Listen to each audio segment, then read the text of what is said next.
ए दिदी भन्नु छ दर्शन दिदी आउनु न बस्नु हेर्नु न मेरो त केटाकेटीका लुगा सुकेछ नानी बिहान हतार त धोएर सुकेको थियो अनि आज मजाले घाम लाग्यो नि त ए घरमै रहेछ नि त बहिनी पनि के गर्दैछ बहिनी ए दर्शन दर्शन के दिदी पानी खानुहुन्छ खर साथीहरूसँग मोमो चाउमिन खाएर आयौँ नि त त्यो भएर चाहिँ पानी नखाने टन्न छु के म एकदमै के दाजुहरूलाई भाइ के नानीहरूलाई सन्चै छ नभएको निकै भयो कस्तो गरम कि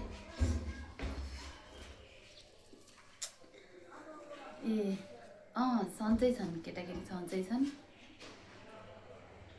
खोइ त भाइ ए चामा जानु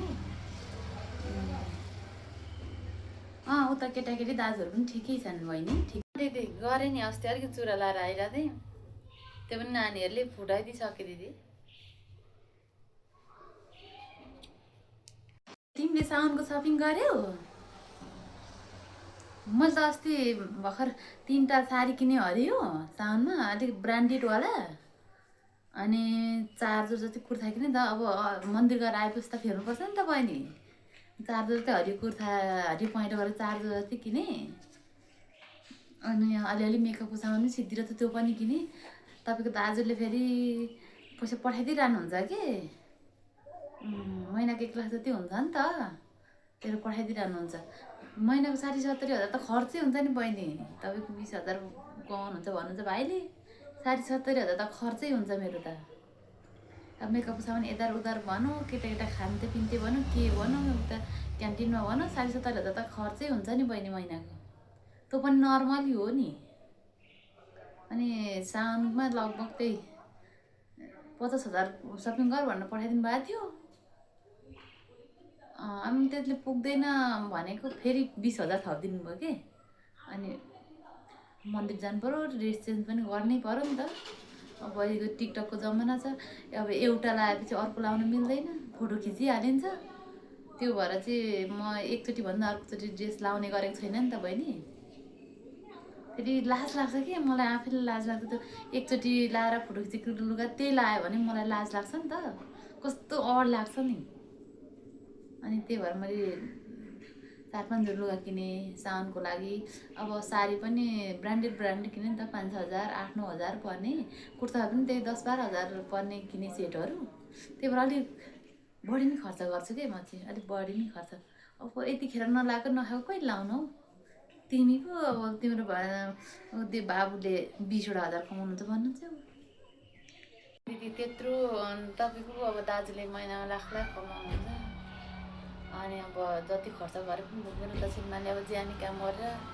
मरिमरि तपाईँको भाइले मरिमरि 20 हजार रुपियाँ हुन्छ नानीहरूलाई पढाउनै पऱ्यो स्कुल खर्च भनौँ खाना भनौँ ठिक्क हुन्छ अरे बुढाबुढी पनि हुनुहुन्छ अब भोलि के हुन्छ कि आफू बिरामी परेन थोरै जम्मा पनि गर्नु पऱ्यो त्यसको केही हिस्सा बचत पनि त गर्नु पऱ्यो त्यत्रो त हुँदैन नि 50,000 सबैमा त कहाँ हुन्छ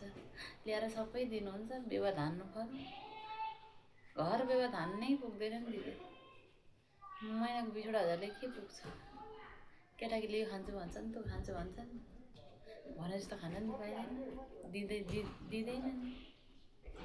दिन सकेको छुइनँ राम्रो शिक्षा पनि दिन सकेको छुइनँ 50,000 खर्च गरेर के गर्नु ठिक छ म चुरा लगाइदिएँ त्यो पनि ठिकै छ भगवान्ले जे दिनुभयो त्यसमा खुसी छु मलाई त्यस्तो रहर छैन दिदी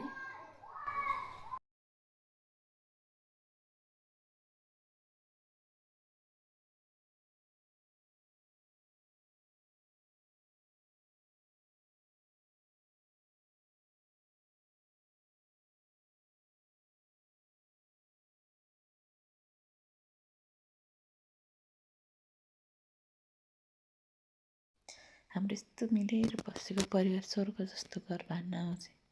मलाई उतारेर पछार्न आएकोले तर म उचालेर पछारिनँ नि